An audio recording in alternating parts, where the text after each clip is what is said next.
Welcome to another mysterious adventure where the past whispers through abandoned walls, drifting sands, and secrets buried deep beneath the desert sun. All around is dust and sand.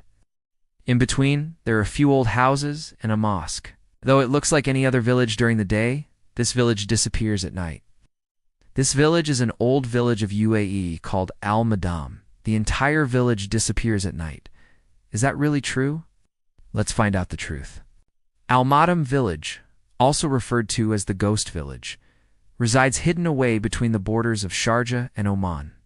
It is a tiny settlement in the Sharjah Emirate, situated where the Dubai Hatta and Mela Hashwab highways meet, just about an hour's drive from downtown Dubai. There are 2 rows of houses in this empty village, the mosque standing quietly at the far end. Al-Madam was built in the 1970s as a public housing project, a modern initiative aimed at settling nearby nomadic tribes. It was part of a government transformation plan during the early years of UAE's formation. But after around 20 years, everyone had moved out. It's still unclear why the town, once home to Al-Qutbi tribe members, was abandoned. Some claim the residents were driven away by a jinn, a supernatural creature in Islamic belief. Others say the reason was much simpler: terrible desert weather and harsh winds. But the exact cause of this mysterious migration remains unknown. The desert didn't just wait, it took over. Sand is poured into the houses, slowly swallowing the village 1 room at a time.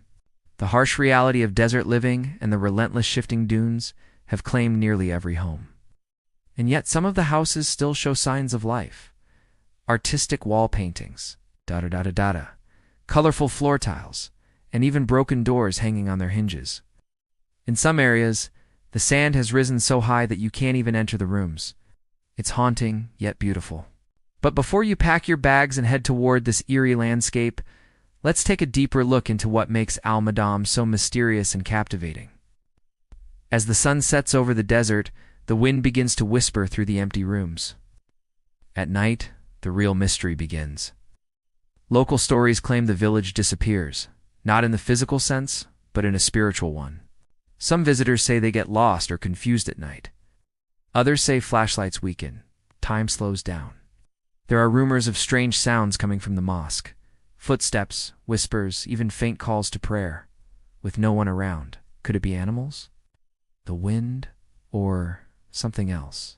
In Islamic belief, jinn are real entities that can live in desolate places like deserts and ruins.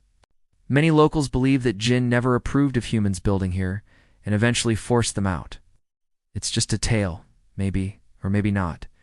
The architecture of the village also tells a fascinating story. Homes were well planned, modern for the 1970s. Each had plumbing, electricity, and personal touches in design. These weren't poor homes. They were full of life once. Yet, everything was abandoned. Some say the people never wanted to leave their nomadic lifestyle. Others blame desert storms, wind damage, and the natural isolation of the area. But one thing is certain: the desert doesn't wait. It moves. It covers. It reclaims. Today, many urban explorers and travel vloggers visit the site.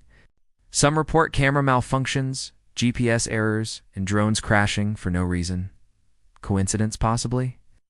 But when too many people say the same thing, curiosity grows. So what can you do if you decide to visit?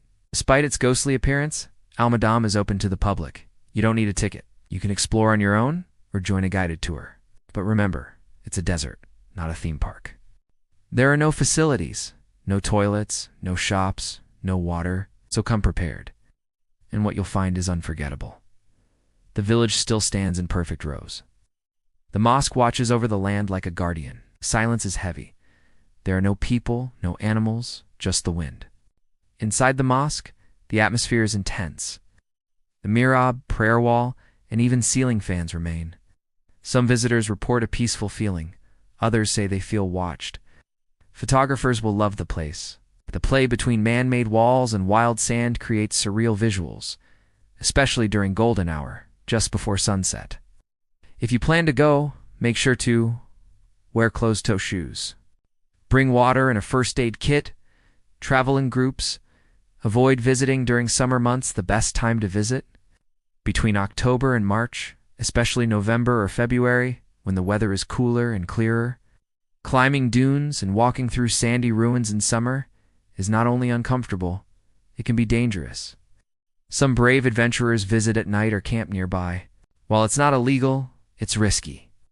The sand moves, temperatures drop, and the location becomes harder to navigate.